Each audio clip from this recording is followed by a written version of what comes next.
So couple of years ago, we decided we will need to have a greater focus on green topics for a very simple reason.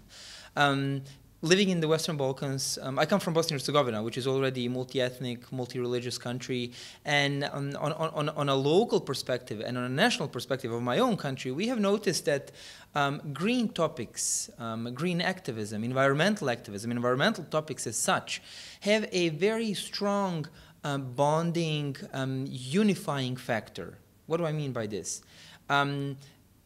In the recent years, we have seen an upsurge, mushrooming of environmental activities throughout the region. In Bosnia and Herzegovina, we could see, I could see numerous initiatives, multi-ethnic, multi-religious initiatives that were brought together by environmental topics. Often we would see environmental protests, people protesting against small hydropower plants, protesting against polluted air.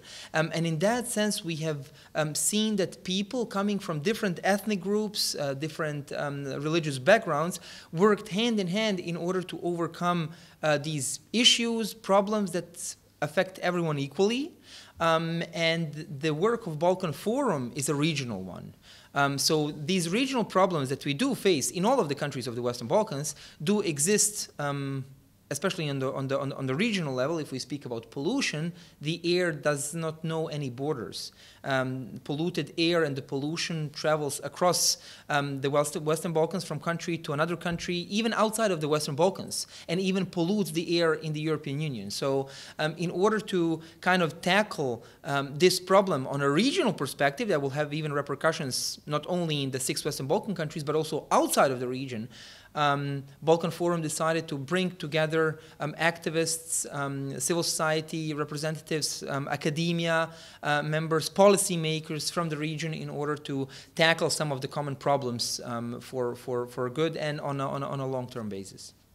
Just a couple of days ago, before coming actually to this very conference, this very meeting, I took part in the World Forum for Democracy in Strasbourg, which is an international event, global event organized by the Council of Europe.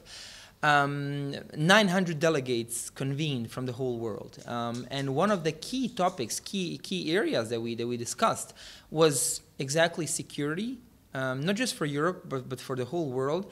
And of course, security in terms of how is the Russian aggression on Ukraine impacting the world, Europe as such, but also national countries, nation states. And numerous delegates have raised the issue not only of security, of hybrid warfare, but very much importantly, they stressed the problem that the energy situation currently in their own countries might produce some additional internal damage for the countries. And we are also speaking about, the Western Balkans, where the gas prices are going up, electricity prices are going up. As we even speak about, there will be even a couple of days ago, I read that Montenegro can expect a additional number of so-called energy refugees or energy tourists, who are people from Western Europe, from UK, from Germany, from Scandinavian countries. They will be spending winter season in Montenegro, in warmer areas, in order to save energy and not to pay for gas, for heating back home. So the current situation, global geopolitical situation caused by the Russian aggression will influence us, has influenced us until now, and will for sure, certainly most influence us not only throughout this winter, but for sure for the next 6 to 9 months until the projections are that the war in Ukraine is going to last, if not even longer. So it is very critical that we assemble together, work together in order to mitigating these threats and reacting to them as one body rather than as 6 disunited countries. Well, the biggest problem, it's not that it will affect, it has already affected, and it will affect. coming from Bosnia and Herzegovina, is next to Serbia probably the most visible example how nationalist politicians, Serb nationalists, are using the Russian aggression in Ukraine in order to steer additional segregation, steer nationalism, but also we have to say, one of the three members of Bosnian presidency, Mr. Dodik, in the last 3 months met with Putin 2 times. It is one of rare European leaders, who met Mr. Putin, not in order to negotiate with him, but in order to praise his work, in order to collaborate in whichever way. And we hear on almost like a weekly basis that Russian officials are praising specifically Mr. Dodik. In neighboring Serbia, we have been seeing strong Russian influence for years now through the media sector, going through the media, through spreading misinformation, fake news that later didn't stay not only in Serbia, but were spread in other countries throughout the region.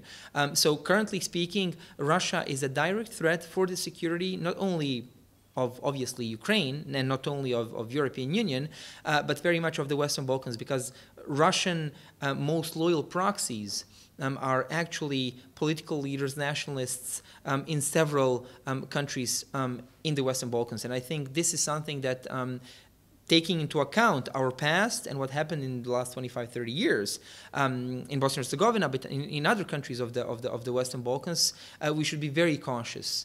Because peace is not something that we should be gambling with as much as democracy. Democracy is, and we can see it today more than ever before, that democracy is not just a destination, just a goal. It is in words of Secretary General of the Council of Europe, as she said, democracy is a path to be walked every day, and we need to cherish it and protect it. And I think the current situation since 24th of February, since the start of aggression, is the best way how we can see what illiberalism and fascism at the end of the day can cause, not only on a national level, but also on international and global level. There is a serious threat of some sort of a conflict if this continues, because there are some politicians who are, going into direction of actually gambling with peace and risking a new war. I mean, be it a war, be it a conflict, you name it. I mean, today wars are waged even without soldiers, using drones, etc. So, however, exactly because of that, the Western Balkans needs to seek its integration into the NATO, especially those countries where there is no unanimous agreement on NATO. These countries are even more vulnerable. Countries with internal disputes are even more vulnerable than the countries that experience only external threats. So currently speaking, none of the countries in the Western Balkans has an alternative to the EU. The alternative to the EU is what we are living today. And this is not something that obviously people in the region want to live for the next 10, 15, 20 years. That's why more and more of them are leaving, because they don't see themselves, living in this kind of alternative as it is, and they are not leaving. Even though some of part of the population in some of the countries in the region, even though they do support Russia, even though they do support some illiberal leaders, they are not going to Russia. They are not, emigrating to Russia. They are emigrating to countries that can give them, social security, stability, education for their children, stable healthcare and job at the end of the day. And it is also about values. Those countries that cherish and respect fundamental human rights, values, protecting, every rights of every citizen that lives in those countries, and that's a direct indicator to every of those, politicians, decision makers. Where are we heading? If our countries will not join the EU, the citizens will join the EU without their countries. I have here many friends, and people here are very much similar to Bosnians. So in terms of spirit, in terms of hospitality, in that sense. So I really much enjoy. And every time when I'm here, I do meet friends. And I was very happy when I heard that we will have a meeting here. So I'm looking forward even next time to come and to explore North Macedonia even to a greater extent than I had the chance to do it until now.